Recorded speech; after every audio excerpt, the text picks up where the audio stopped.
I have made not one, but 2 separate videos claiming that Blank's game design is outdated. And while I'm very proud of those videos and I pretty confidently stand by those critiques, I wasn't planning on ever using the same outdated title again because I just didn't want it to become this gross YouTuber-y series where I'm just the outdated guy. What is up, gamers? Welcome back to part 39 of Outdated Stuff. Today, we're gonna be taking a look at this expired banana on my counter. If that ain't outdated, then you better call the dog catcher because it must be raining cats and dogs out here. But when thinking about the past 10 years of Bethesda Game Studios' catalog, Fallout 4, Fallout 76, a billion more versions of Skyrim, and now Starfield, there is not a more succinct or accurate word to describe how I feel about these games. I have personally made things that some people did not like and criticized, and that's great. Honestly, that's fine. That's exactly how it should be. Why am I saying that right now? Just to say that I know what it feels like. I want to make it clear that I have a lot of respect and appreciation for the hardworking individual devs that crunch 12-hour days to release AAA games on time that we all get to play. Thank you for making video games, everyone who makes video games out here in the prairie. So I promise I don't mean to be hyperbolic or dramatic just for the sake of it when I say I am truly baffled by Starfield. It is seriously shocking to see just how little this game attempts to improve or even successfully reuse the same formula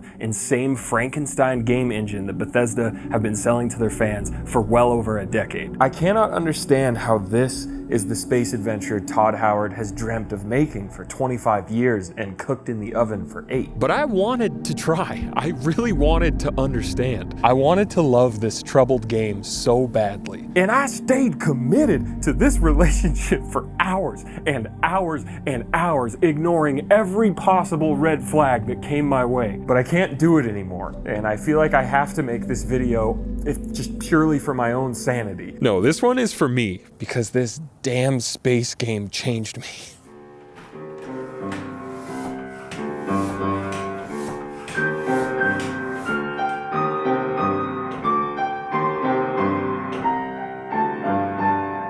People often describe Bethesda games as Bethesda games, but what does that even mean? In 2011, I would have said open world action RPG where you could go anywhere, do anything, good or evil, knight or wizard, but you're definitely gonna be a sneak archer like every single time without fail. To me, it meant giant world with total player freedom to do what they wanted to do. Don't like someone? Shoot them in the face. Want someone's stuff? Sneak behind their waist. Want to climb that mountain? Hump it on the face. Fallout 3 was my first Betty game after convincing my dad that, nah dude, it's not violent at all. You don't have to be violent. You could choose to be good and talk your way out of every situation. Which was total fucking bullcrap. Yes, these games might be RPGs, but they heavily lean on the action part of action RPG. Can you sometimes do quests non-violently? Definitely. But more often than not, your to-do list revolves around you killing people and things and spiders and ghouls, and there's usually not a whole lot of wiggle room around that part. A lot of the time, your choices are boiled down to, okay, so do you want to set them on fire first and then shoot them, or just do them raw? If you play Fallout New Vegas, made by Obsidian, those are some RPG-ass RPG choices, where I feel like the player has way more freedom to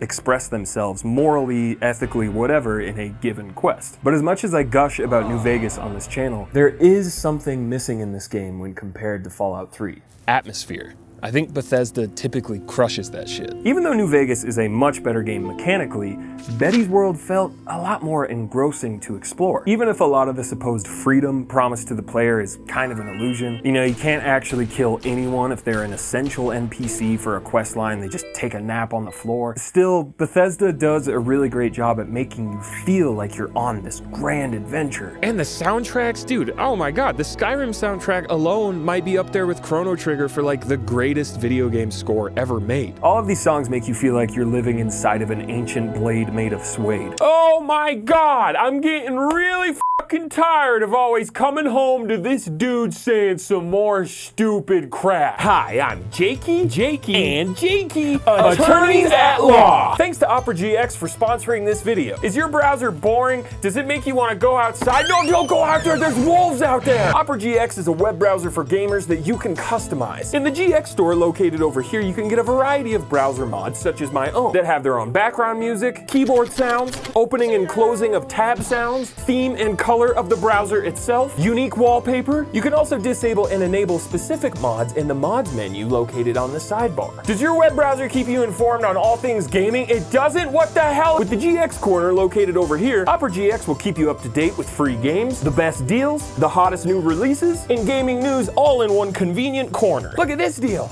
Look at this deal. Are you seeing the deals? Look at the fucking deals, Derek. Don't worry about losing all your stuff from those other browsers. Opera GX has a handy import tool to quickly take all of your shit like bookmarks and cookies and browsing history from your old rinky-dink browser to your sexy new sports car browser. And Opera GX also works with every Google Chrome extension. If you download Opera GX using my special link located here or down below, you'll also have access to a unique feature where you'll see all of my 12 most recent videos in your GX corner, so you'll never miss it when I upload a new video in 3 months. Use this link located down below to download Opera GX today. Thanks again to Mr. GX for sponsoring this video. Now let's get on back to whatever the hell Super Nakio JKO 64 is. He's counting stars. Let's see if he counts all 120 of them. He probably didn't even do TikTok clock yet because he's a worthless piece of shit. But because Bethesda games are so unique and so dearly beloved by so many fans, people often give them a free pass when it comes to certain issues because, it's a Bethesda game. What are you gonna do? Issues such as dated melee combat and extremely dated gun combat, even for the time. Brain dead enemy AI. Clunky UIs that always have to be fixed with mods. Optimization and performance issues that always have to be fixed with mods. Enough bugs to fill a fucking terrarium that always have to be fixed with mods. If any other AAA shooter had the same issues that Fallout 3 had, where the guns barely even functioned and cast bullets from their mouths like spells from a wizard's sleeve, and the game ran at 6 frames per second on the PS3 because, oops, you saved too many times, don't do that, people would riot. But because these issues are part of a giant package and the appeal is usually greater than a sum of its janky parts, people just kind of go,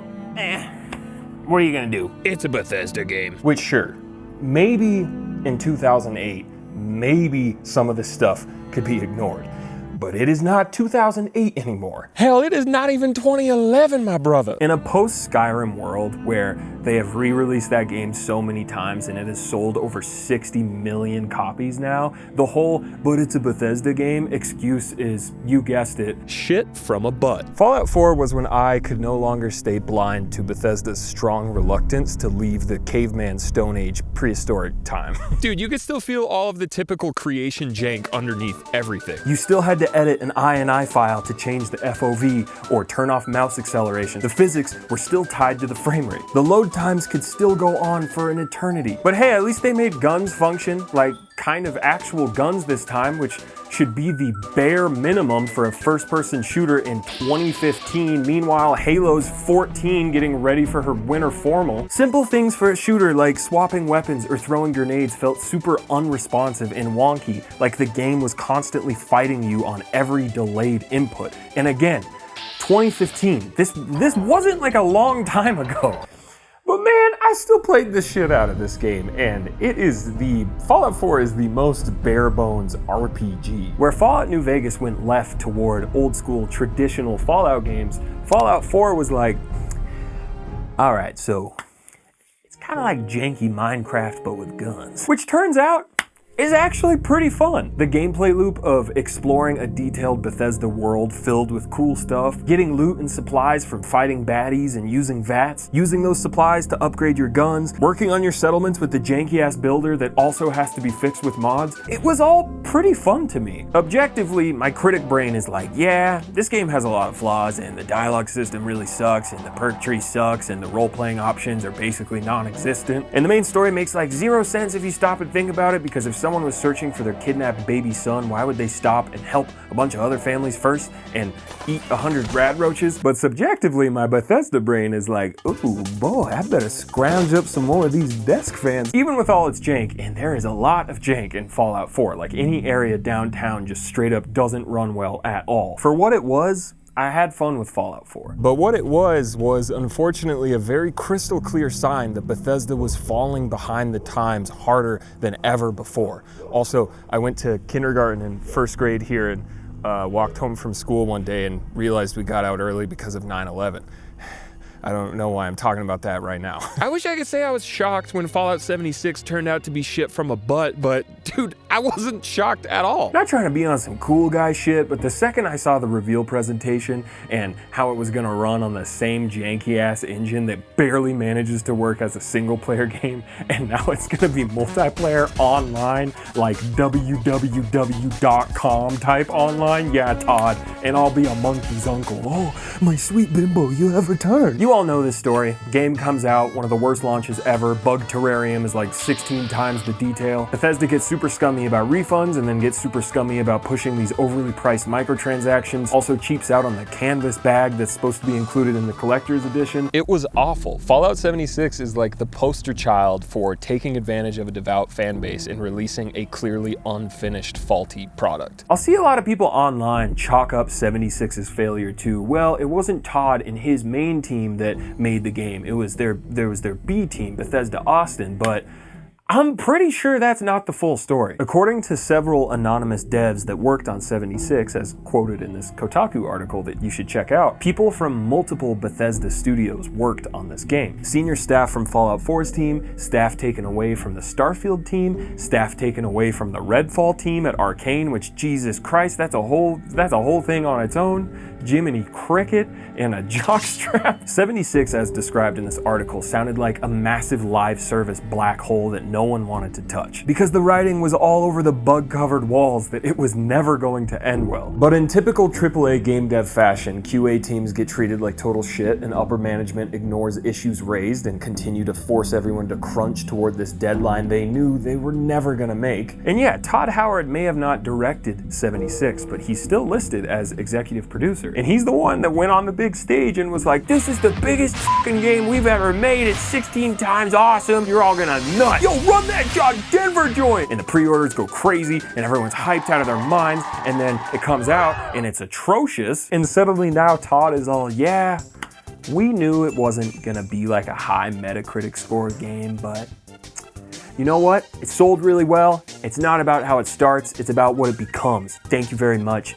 Yo, run that John Denver joint. Come on, man. According to that same article, Todd was very adamant on the whole no NPCs feature, no matter how much the dev team pleaded that it was an insane choice for Bethesda. You know, the studio most closely associated with NPCs. But also, maybe Todd isn't the main bad guy responsible, you know? Maybe he was just under a lot of pressure from big money investors at parent company ZeniMax to make a live service cash cow that would exploit fans and inevitably make a ton of money. I don't know all the details, but there's enough breadcrumbs to make it insane to me that someone along the food chain with authority, whether Todd or otherwise, didn't stop and adamantly scream, "Hey, let's maybe delay this game permanently." But at the end of the day, it doesn't really matter. Regardless of whose fault 76 was, the damage was done and the pressure was on. After an underwhelming and outdated Fallout 4 and an underbaked and severely malnourished Fallout 76,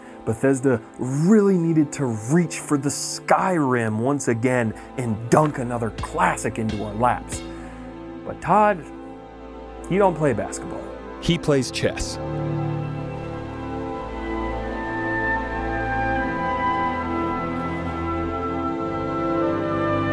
I was the kid. I was writing games when I was, 12, whatever. And the other kids in the block would say, I'm going to play quarterback for the Cowboys. And I'd be like, I'm going to make video games and everyone's going to play them. Like, you dork. Go back to the chess club. Who's laughing now? Yes, I was in the chess club. It's hard not to like Todd Howard. He has this Michael Scott type charisma that's weirdly hard to resist. And I find his story of repeatedly applying to Bethesda only to be rejected over and over really inspiring. Because once he got his leather jacket ass wearing through that door, he would direct Morrowind, executive produce Oblivion, direct both Fallout 3 and Skyrim. Love him or hate him, the man's resume speaks for itself. And good God, would you look at that jacket. For being considered AAA, Bethesda is not a very big studio. Around 100 people made Skyrim, and they currently only employ like 420 people across all of their studios. For comparison, at least 1,000 people worked on GTA 5 before its release, and 6,000 different people have worked on it since, which is crazy to me considering how slow GTA Online still is.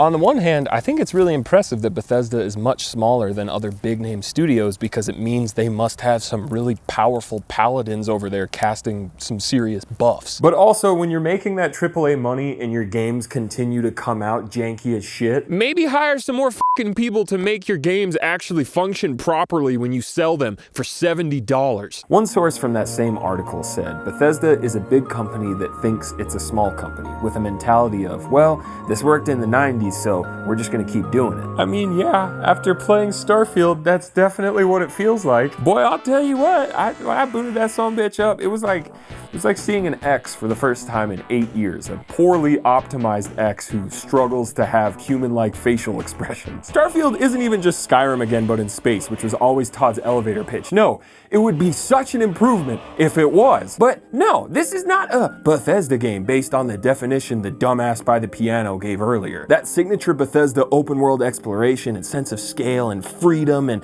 that feeling of, ooh, there's something interesting around every corner. Gone. But Jarbo, there's like 1,000 planets. How can it get any more open world than that? Yeah, and you want to know what you do on 99% of those 1,000 planets? This, you walk and walk and walk and sprint and jump and jetpack jump and get really good at watching your O2 sprint meter go up and down and up and down. There is no rover to drive. There is no ship to fly. You just walk and walk and walk until you get to the most copy-pasted structure that you have already seen a bunch of times. Starfield is the exploration equivalent of holding the Player 2 controller that isn't actually plugged in. It is the illusion of planetary exploration duct taped together by 1,000 loading screens and a strong desire to waste so much of your time.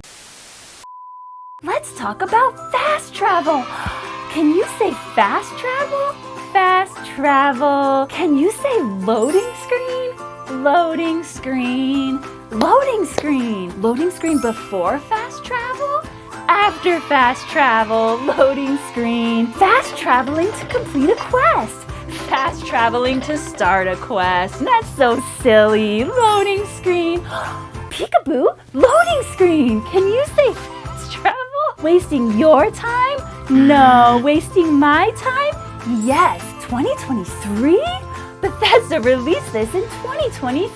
Oh no! Can you say leather jacket? In other Bethesda games, you wanted to walk to your destinations because fast traveling meant you might miss out on some neat dungeon or cool, unique structure or wacky enemy along the way. Not only is fast travel highly recommended whenever possible in Starfield, but it is straight up required. You cannot fly your ship from planet to planet or even on a single planet. You can enter your ship with a nice loading screen and then sit in your pilot's chair with a nice unskippable animation and then take off with another nice loading screen and then pick your destination from space and fast travel there with another loading screen and then click on the planet to land with another loading screen. Or if your destination is in space, do another unskippable animation to dock your ship followed by another immediate loading screen. But hopefully if you've already discovered the specific location you want to go to, you can just fast travel straight there. The second I realized I was avoiding my ship whenever possible, you know, the central core part of a space exploration game, it was over. The most heartbreaking part is that the shipbuilder is fucking amazing. It's like virtual Legos. It is by far the best new thing Bethesda did with this game. But where do you get to fly your ship that you just lovingly spent 3 hours making? In orbit! Yay! Let's fucking go! If you want to see your magnificent creation actually move around, then fast travel on up to space and float around fighting bad guys and running away from cops with the awful bounty system, which we'll get to later. I will spend way too much time talking about that later. What's really weird is that between the different elements you can mine on planets and the different things you can prioritize within the shipbuilder, there's enough breadcrumbs here to assume that at one point Starfield was probably more of a survival type space game, meaning that landing on a planet maybe served more of a purpose than just sort of wandering around aimlessly. Maybe the temperature changes in extreme conditions actually mattered more than they currently do, which is like, not really at all. The shipbuilder even has options to upgrade the fuel tanks or grav drive so that you can jump further into a system. But if you don't upgrade those things, that's fine too. You'll just have to fast travel to a closer system first and then fast travel to the one you actually want to go to. So upgrading that stuff in your ship just saves you from seeing 2 loading screens and now you only see 1. How is this game real? Starfield has 1,000 planets. and I wish it had like 5. Yeah, not every planet in real life space would have a bunch of cool stuff on it either. Yeah, duh, but that's not my point. My point is that this is not really a good illusion of anything other than the unfortunate passage of time. No Man's Sky can also have some boring-ass procedurally generated planets.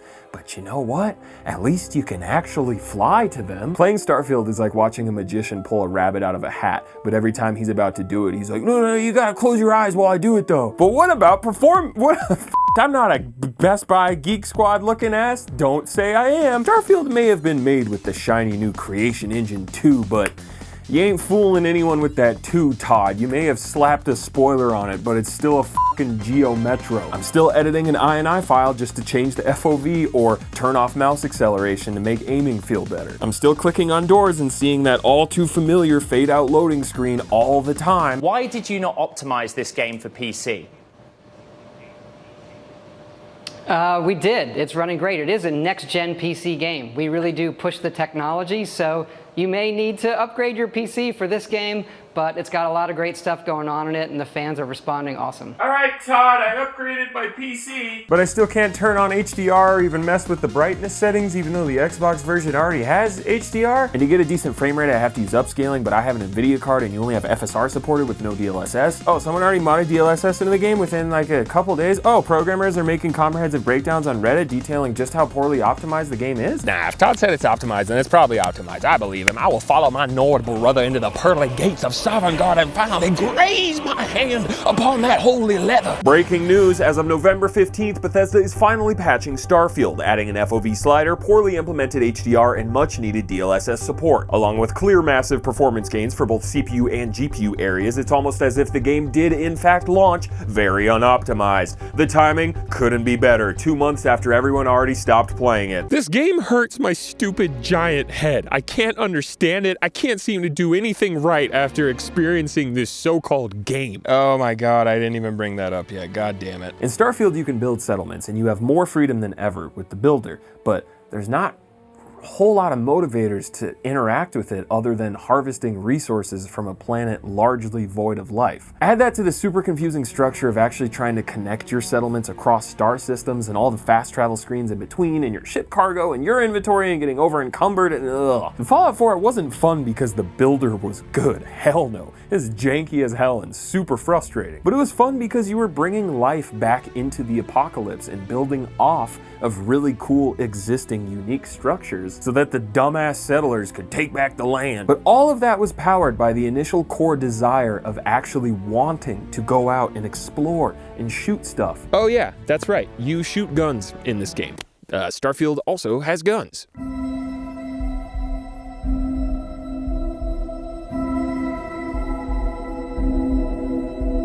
Starfield has perks just like Fallout 4, and one of those perks is called Rapid Reload, and it does exactly what you think it would do. It makes your reloads faster. At least that's what it should do. I'm a gamer. I like going fast. F it, throw it on, Todd. Send me the bill. It's on the house. Days later, I'm playing the game and I throw my last grenade.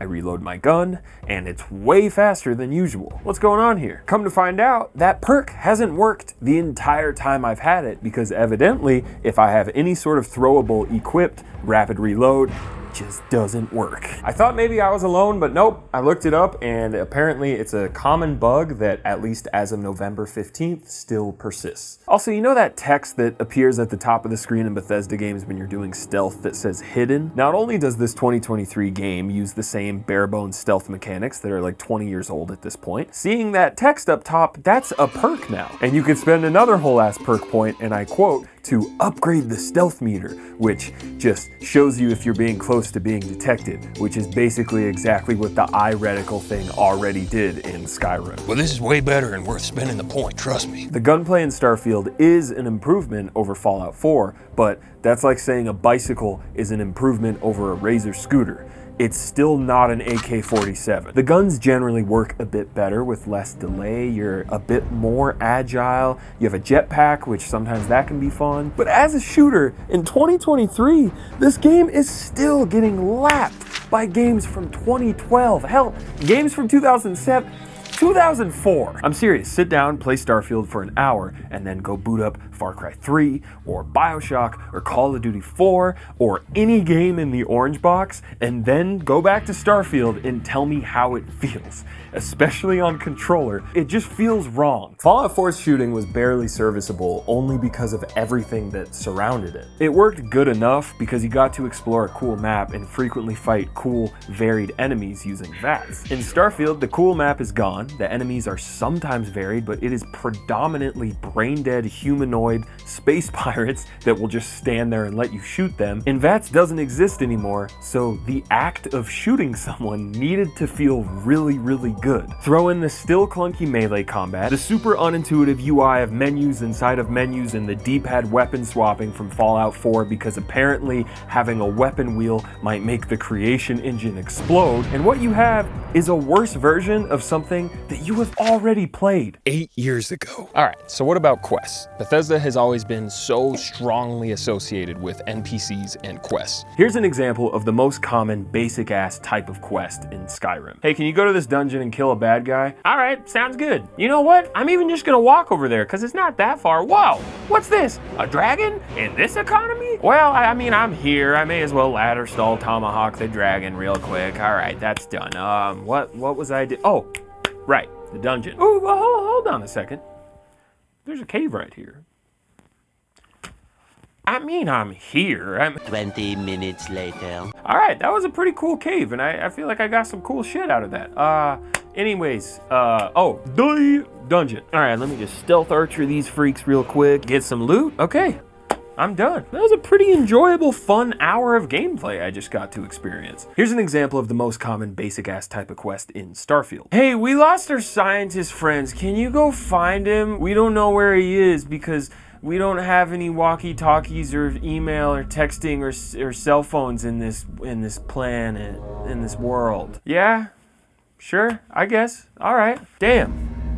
He's kind of out there. Whatever. I'm sure some cool stuff will happen along the way. 5 minutes later. Man, I sure am getting pretty good at sprinting and jetpacking, and you know, I bet the cave will have like a cool monster in it or something once I get there. Oh, it's literally just you. Now I have to take you back with me? Well, okay, apparently I can just fast travel back, but I don't take you with me.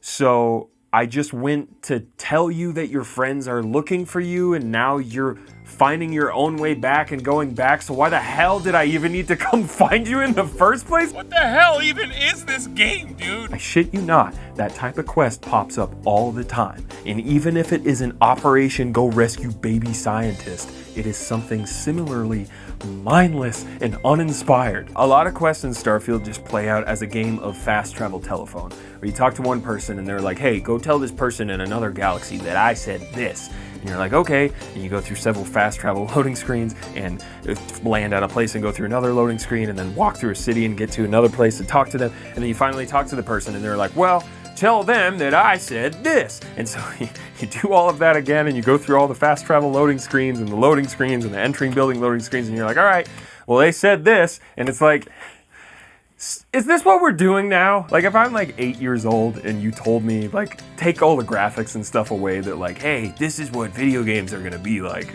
I'd be like, what the fuck? And this game is not a super in-depth choice, complex, branching, narrative, rich dialogue CRPG. Like, I don't expect that from Bethesda, and that's fine, I never have. But if you're not that, and you're also not successfully doing the thing that largely defines your games, aka satisfying and rewarding open world exploration, then what the hell even are you? Like, I don't know what genre I would even call this game. Oh no, I'm being... Hold up, we're gonna collect on a bounty. Oh man, we're gonna talk about the bounty in a bit. That's really funny timing. All right, well, sorry, gaming. Before the game came out, Phil Spencer, Xbox guy, said something along the lines of, I don't remember exactly, but it was like, I played it so many hours, whatever. I'm going full space pirate. And I got excited when I heard this because I love game systems that let you f around and find out. I'm sure some of you remember how I obsessed over the wanted bounty system in Red Dead 2 because I just love pushing things and trying to understand how they mechanically work.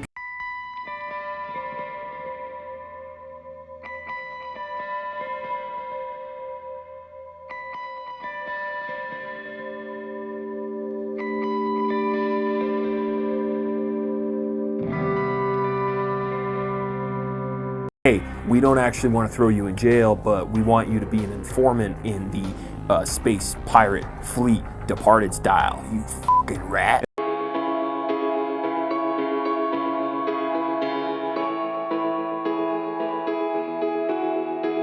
Did that. It was a total bloodbath. Like, I killed so many dudes and I racked up such a high bounty, but I noticed that a lot of the named NPCs wouldn't actually die when I shot them, which was a bit concerning, but I just kept on fighting. And eventually I fought my way all the way into the cockpit, and there was a second where I was like, oh shit, am I about to hijack this police ship and get the fuck out of here? Nope. Can't fly this ship. And before people go in the comments and say, oh, it's because you got to upgrade your pilot license thing. Nope.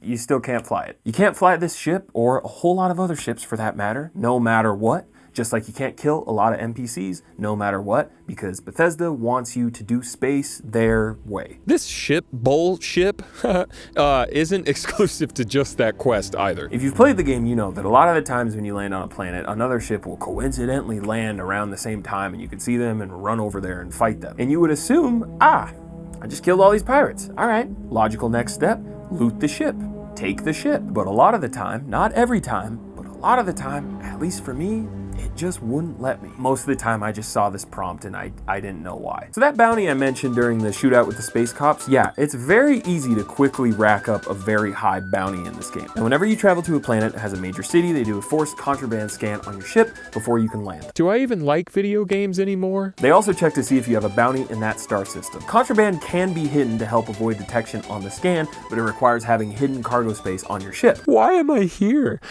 Why am I doing any of this? Normal items that you can pickpocket or steal aren't marked as contraband, but they are marked as stolen items, and they have this little red icon, but contraband items always have this orange icon because it means they're extra illegal. Help me. So let's start here. Say you want to be a grimy little space thief, so you're constantly pickpocketing and stealing stuff wherever you go. In typical Bethesda fashion, a lot of the time, if you're sneaking and stealing, you won't get caught stealing. Hope you spent the perk point on the stealth thing, but oops, sometimes you just do get detected, even if no one is around to witness you murder that person except that person, or no one is around to witness you steal that cup except that cup. Suddenly, everyone in the galaxy knows that it was specifically you that stole that cup, even though apparently cell phones or email or fax machines or texting don't exist based on the context of most of our fucking quest objectives. I don't want to do this anymore. Please let me go. So now you have a bounty in that star system, and then you're like, well, if I already have the bounty, then I guess I'll just keep doing it. And if anyone gets in my way, I'll shoot him because I'm a freak. That's my identity now. I'm a freak. I wasn't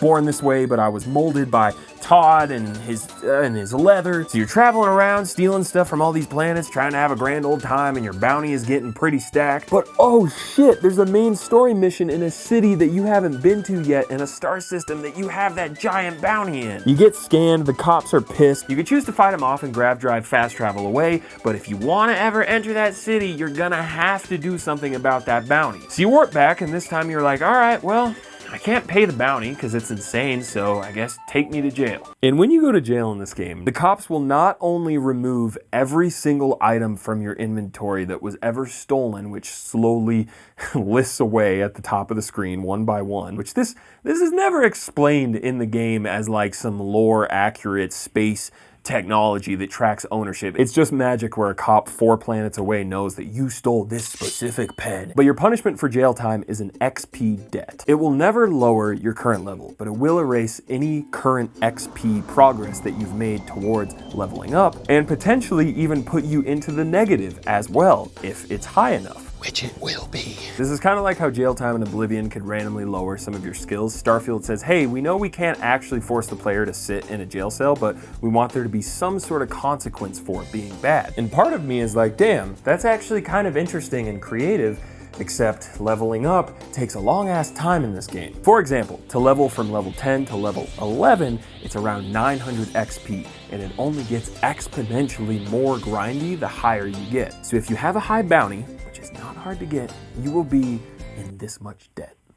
Have fun crawling out of that hole, you filthy little pirate bitch. It's also worth noting that much like a lot of stuff in this game, this mechanic is barely explained at all, and the only way to realize that you are in XP debt or track it is to look at the status screen. I understand having some sort of punishment for doing something bad and getting caught. I really do. But when leveling is this grindy, and the perks you get from leveling up don't actually work or just straight up aren't worth it, and the game requires you to be scanned in order to land on certain planets because you can't actually just fucking fly the ship to the planet in this goddamn space game. Being punished this harshly for choosing a playstyle that is supposed to be viable in this so-called RPG is just super disappointing. Starfield would be a disappointment regardless of whatever year it came out, but unfortunately for Bethesda, 2023 was obscenely stacked with fantastic games in each of those specific genres that Starfield takes turns cosplaying as. It is an open world exploration game with little to no actual meaningful exploration. It is a glorified looter shooter that is still catching up to games that are now old enough to be in high school. And it is a role-playing game with so few meaningful roles to actually play and relationships to engage with. I really want to like this game. I am always going to cheer for Todd and Bethesda because they have given me so many amazing, memorable experiences for the past 20 years that have largely influenced my love for gaming. I want the next Elder Scrolls game to knock it out of the park. I will always root for anyone trying to make an ambitious video game. But after seeing what Bethesda has put out over the last decade, I just couldn't contain these thoughts and feelings any longer. I hope this video was at least kind of interesting, or at the very least digestible in a way that sort of made sense, even though I feel like I should be in the psych ward. If you could still see me right now, thank you so much for watching my video, and I'll see you next time. This is actually my off-road ball because when I was filming the campfire scenes, my dumbass didn't realize that a yoga ball that I've been using for like 6 years